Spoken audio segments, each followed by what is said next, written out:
Hi friends. இன்னைக்கு நான் பேச போகிற டாபிக் ஆடி மாதம். ஆடி மாதம் வந்தாலே நிறைய மித்து இருக்கும், நிறைய மூட நம்பிக்கை, நிறைய விஷயங்கள் நம்மக்கிட்ட சொல்லுவாங்க. அதில் இன்னைக்கு நான் சொல்ல போகிற 2 டாபிக். அந்த 2 டாப்பிக்கில் இன்னைக்கு எபிசோடில் நான் ஒரு டாபிக் பற்றி தான் சொல்ல போகிறேன். அதில் ஒன்று எனக்கு இப்போ கூட புரியல, ஏன் ஆளுங்க யோசிக்க மாட்டேங்கிறாங்கன்னு. அதில் ஃபர்ஸ்ட் டாபிக் என்னன்னா, ஆடி மாதத்தில் புதுசாக கல்யாணம் ஆன ஜோடிகளை பிரிச்சிருவாங்க. எப்படின்னா, கல்யாணம் ஆகி கொஞ்ச நாள் ஆன கப்புள்ஸை அந்த பொண்ணை அவங்க அம்மா வீட்டுக்கு அனுப்பி வச்சிருவாங்க. ரீசன் அவங்க என்ன சொல்கிறாங்கன்னா, ஆடி மாதம் ப்ரெக்னென்ட் ஆயிட்டாங்கன்னா குழந்தை சித்திரை மாதத்தில் பிறக்கும். அப்படி சித்திரை மாதத்தில் குழந்தை பிறந்துச்சுன்னா அந்த பொண்ணோட ஹஸ்பண்டுக்கு பொண்ணோட ஹஸ்பண்டோட உயிரே போயிடும், அந்த பையன் இறந்துடுவான். அப்படிதான் அவங்க சொல்லுவாங்க. நிஜமாலுமே நீங்க இதை நம்புறீங்களா? சித்திரை மாசத்துல குழந்தை பிறந்து அந்த குழந்தையோட அப்பா எவ்வளவு பேர் இறந்துருக்காங்க, ஒரு எக்ஸாம்பிள் உங்களால சொல்ல முடியுமா?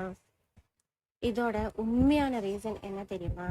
சித்திரை மாசத்துல அக்னி நட்சத்திரம் இருக்கும். அந்த டைம்ல குழந்தை பிறந்துச்சுன்னா அந்த காலத்துல ஃபேன், ஏசி, கூலர் அந்த மாதிரி திங்ஸ், எலக்ட்ரிக் பொருள் இல்லை. அதனால அந்த வெயில்ல அந்த காலத்துல நிறைய பசங்க செத்து போயிருக்காங்க. இதுதான் ட்ரூ. இதோட ப்ரூஃப் நிறைய இருக்கு. நீங்க கேட்டீங்கன்னா நான் அதோட ப்ரூஃப் உங்களுக்கு கொடுக்குறேன். இதுதான் இதோட உண்மையான ரீசன்.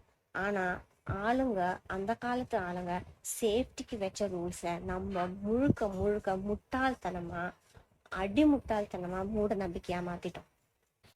நான் இந்த தமிழ்நாடுன்னு மொத்தமா சொல்ல மாட்டேன். ஆனா எனக்கு தெரிஞ்சது சென்னை, காஞ்சிபுரம், வேலூர் டிஸ்ட்ரிக்ட், செங்கல்பட்டு இந்த ஏரியால தான் இந்த மாதிரி ரூல்ஸ் கொண்டு போயிட்டு இருக்காங்க.